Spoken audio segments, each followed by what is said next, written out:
नगर पालिका परिषद की विशेष बैठक सोमवार 27 अप्रैल को परिषद सभागार में आयोजित हुई, जिसमें वर्ष 2026-27 के लिए करीब 336 करोड़ रुपए के आय व्यय बजट सहित विभिन्न विकास प्रस्तावों पर चर्चा की गई।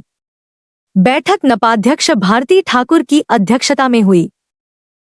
बैठक के दौरान माहौल काफी गर्म रहा और बजट में सामने आई खामियों को लेकर पक्ष विपक्ष दोनों ने नाराजगी जताई। हालांकि बैठक के दौरान शराब दुकान का मुद्दा भी गरमाया। बैठक की शुरुआत में ही वार्ड क्रमांक 16 के पार्षद सुधीर चिले ने पहले 250 करोड़ के बजट प्रस्ताव और बाद में इसे बढ़ाकर 336 करोड़ किए जाने पर आपत्ति दर्ज कराई। साथ ही उन्होंने पीआईसी में रखे गए प्रस्तावों को सूचना पटल पर प्रदर्शित नहीं करने को लेकर भी नाराजगी जताई। इस मुद्दे पर अध्यक्ष और सीएमओ द्वारा स्पष्टीकरण देने के बाद ही आगे की चर्चा शुरू हो सकेगी। आपके सामने हम तो करोड़ रुपए का एजेंडा, मेरी बात को सुन लीजिए। हम उसी चीज को ऑथेंटिक मानेंगे जो हमारे संकल्प में लिखी हुई होगी। पीआईसी ने जिसको पास किया है, हम उसी एजेंडे पे चर्चा करेंगे।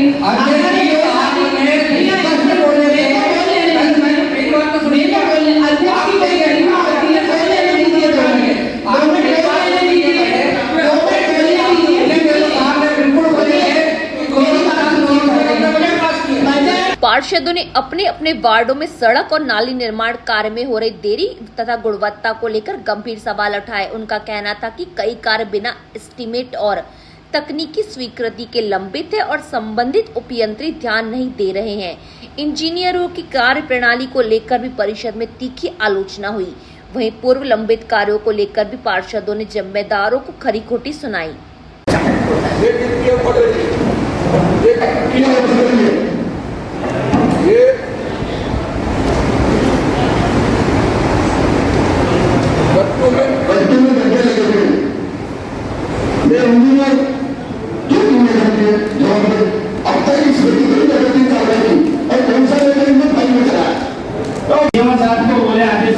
कार्रवाई कीजिए। सीएमओ साहब से पूछिए कार्रवाई करेंगे या नहीं करेंगे। करेंगे क्यों नहीं करेंगे? इसमें है ही नहीं कार्रवाई करना।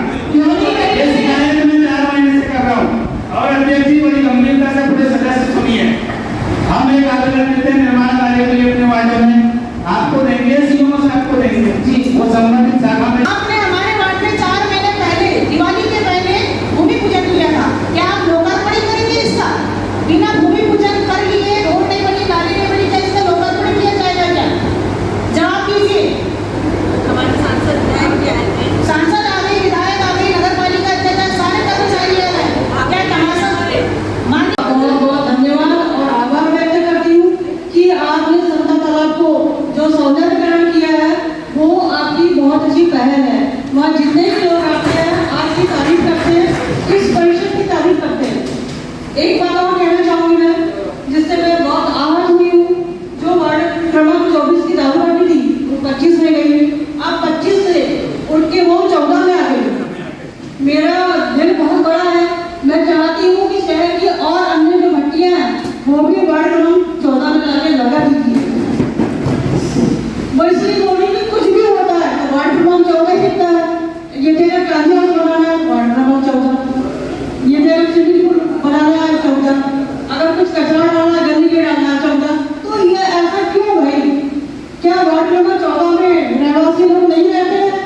पार्षदों द्वारा की जा रही शिकायतों और कार्यों के प्रति लापरवाहियों को लेकर नगर पालिका अध्यक्ष ने भी पार्षदों की शिकायतों को सही माना और स्पष्ट निर्देश दिए कि यदि किसी निर्माण कार्य की गुणवत्ता पर शिकायत मिलती है या इंजीनियर मौके पर निरीक्षण नहीं करते तो उनके खिलाफ सख्त कार्रवाई की जाएगी। इंजीनियर पे कार्रवाई कीजिए और नहीं करते तो सबको निलंबित करो। आप नहीं कर सकते काम तो निकालो बालाघाट से, हमको नहीं चाहिए ऐसे इंजीनियर। और नहीं लगे इंजीनियरिंग क्यों मिलती है बालाघाट पे? काम करने वाले इंजीनियर लाओ। बैठक के दौरान मोती तालाब स्थित नौका विहार से होने वाली आय को लेकर भी बैठक में सवाल खड़े हुए। पार्षद श्वेता जैन ने बताया कि पिछले वर्ष जहां आय का अनुमान 1,50,000 रुपए था, वहीं इस वर्ष 3 नाव बढ़ने के बावजूद वही आंकड़ा रखा गया है। उन्होंने इसे गंभीर अनियमितता बताते हुए लेखा विभाग की कार्य प्रणाली पर सवाल उठाए। नौका विहार में पिछले साल 1,00,000 रुपए आई थी, इस बार भी 1,00,000 रुपए आया।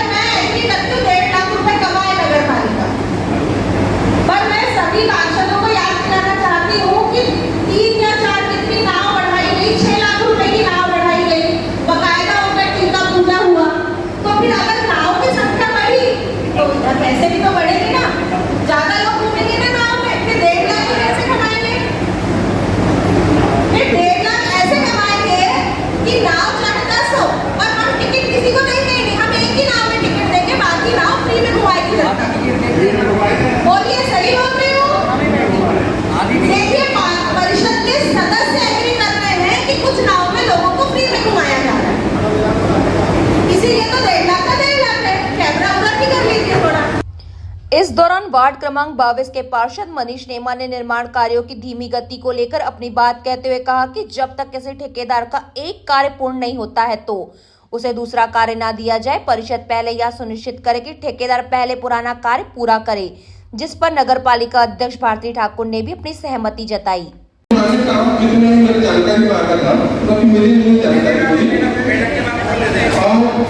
जब तक कोई भी ठेकेदार अपने पुराने काम समय के गुणवत्ता से कंप्लीट नहीं करता तो उसको आगे के काम के लिए अपन उसको ना दे टेंडर तो ज्यादा अच्छा होगा। तो ये जो टेंडर है उसका प्रस्ताव नंबर 3 इसको आगे परिसर तक के लिए डाला जाए। नहीं तो फिर इसको काम तो करना नहीं है। 6 महीने में नाली नहीं बनाना है, 6 महीने हो गए नाली नहीं बनी है तो फिर इसको नया काम दे देंगे तो क्या काम करेगा? 50 फुट की नाली जगह बनाने बोला तो बनता है, मेरा सिलेबस नहीं है, मेरा सुनते नहीं है। मैडम संबंधित ठेकेदार को वो साइन बढ़ाएगा अपनी। अगर बैठक के दौरान नगर विकास से जुड़े कुल 8 प्रस्तावों पर विचार विमर्श किया गया, जिन्हें परिषद ने पारित कर दिया। इनमें शासकीय भवनों पर करारोपण और नेहरू स्पोर्टिंग क्लब के लिए खेल गतिविधियों एवं प्रशिक्षण हेतु राशि स्वीकृत करने जैसे प्रस्ताव शामिल थे। हालांकि बजट को लेकर पार्षदों की तीखी प्रक्रिया भी देखने को मिली। वार्ड क्रमांक 12 की पार्षद सरिता सोनीकर ने कहा कि आज 336 करोड़ का बजट पेश किया गया, लेकिन इतने बड़े बजट में हमारे शहर में कौन से विकास कार्य हुए हैं? छोटे विकास कार्य परिषद के माध्यम से हो जाते, लेकिन बड़े कार्य दिखाई नहीं दे रहे हैं। उन्होंने बजट को त्रुटिपूर्ण बताते हुए बजट को गलत बता और मांग करते हुए कहा कि बजट को पुनः सही कर बजट को लाया जाए। देखिए, आज जो बजट इतना बड़ा आया है 3 अरब 36 करोड़ 8,23,732। इतने बड़े बजट में मैं पूछना चाहती हूँ कि हमारे बालाघाट शहर में अभी तक के कौन से विकास कार्य हुए हैं? छोटे मोटे विकास कार्य तो परिषद के माध्यम से होती रहती है, लेकिन जो बड़ा सौंदर्यीकरण का मामला है या किसी बड़े काम को लेकर हम चलते हैं तो वह हमें कुछ दिखाई नहीं देता है। तो टोटल मिलाकर ये जो बजट है ये मेरे अनुसार तो गलत है, और इस प्रकार के बजट में जो त्रुटियां हो रही है उसको सभी परिषद से मैं ये भी अनुरोध करती हूँ कि इस त्रुटि को वो लोग सही करें और तभी हमारा ये बजट पास किया जाएगा। इधर बजट को गलत बताते विपक्षी पार्षद कारो लिल्हारे ने कहा कि आज नगर पालिका ने 336 करोड़ का बजट पेश किया है, जबकि पीआईसी में यहां बजट 250 करोड़ का पास किया गया था, लेकिन किसी एक पार्षद के कहने पर 86 करोड़ की पूंजीगत बढ़ोतरी की गई थी। उन्होंने कहा कि बहुमत के आधार पर बजट पास कर दिया गया, लेकिन इसमें काफी त्रुटियां थी। बड़ी दुर्भाग्य की बात है कि नगर पालिका की प्रेसिडेंट इन काउंसिलिंग पीआईसी में 250 करोड़ का बजट पास किया गया था, और किसी एक पार्षद के स्टेटमेंट के बाद इस बजट में लगभग 86 करोड़ की बढ़ोतरी की। कुल मिलाकर पूंजीगत आय में बढ़ोतरी कर दी गई। संशोधित आकलन नहीं था, वास्तविक आय का कुछ इसमें नहीं था, हर पन्ने में त्रुटि थी। ये बजट क्योंकि बहुमत के आधार पर पास कर दिया गया है, पर बजट 19 पन्ने का था और 19 पन्ने में पूरी त्रुटिपूर्ण बजट था। ये इसमें कोई वास्तविकता से ये बहुत दूर बजट है। इसमें किसी प्रकार का कोई मतलब हकीकत से परे है ये बजट। इसमें अचानक जो 86 करोड़ रुपए की आय दर्शाई गई सिर्फ बजट को बढ़ाने के लिए। तो क्या बजट सिर्फ के आंकड़ों में बढ़ रहा है कि शहर विकास नहीं बढ़ रहा है? क्या शहर विकास में कोई बजट नहीं बढ़ रहा है, पूंजीगत प्राप्तियाँ हो ही नहीं रही है। मुख्यमंत्री अधोसंरचना 4 बंद कर दी गई, कायाकल्प बंद कर दी गई, फिर बजट कैसे बढ़ा? सीएम माने खत्म हो चुकी है। इन्होंने एक आकलन कर लिया कि आएगी, क्योंकि इनको बजट दिखाना था कि वही पिछले वर्ष 312 करोड़ का बजट था, तो इस बार उसको बढ़ाना था इनको, जबकि शासन की बड़ी योजनाएं बंद हो चुकी थी। तो 250 करोड़ का बजट आया था जो वो लगभग अपनी राजस्व आय, चुंगी क्षतिपूर्ति उस पर आधारित था। नगर पालिका अध्यक्ष भारती ठाकुर ने कहा कि आज 336 करोड़ का बजट पेश किया गया था, जो कि पास किया गया है। उन्होंने बताया कि बजट के दौरान लगभग 8 प्रस्तावों को रखा गया था, जिन्हें भी सर्वसम्मति से पारित किया गया है। उन्होंने कहा सभी पार्षदों को अपने वार्ड की समस्याएं उठाने का पूरा अधिकार है। परिषद में उठाए गए मुद्दों का निराकरण किया जाएगा और जो अधिकारी कर्मचारी अपने दायित्वों में लापरवाही बरतेंगे उनके खिलाफ उचित कार्रवाई सुनिश्चित की जाएगी। अरब 35 करोड़ 56 लाख 52,420 रुपए का जो प्रस्तावित बजट जो हमने लाया प्रस्ताव में सर्वसम्मति से पारित किया गया।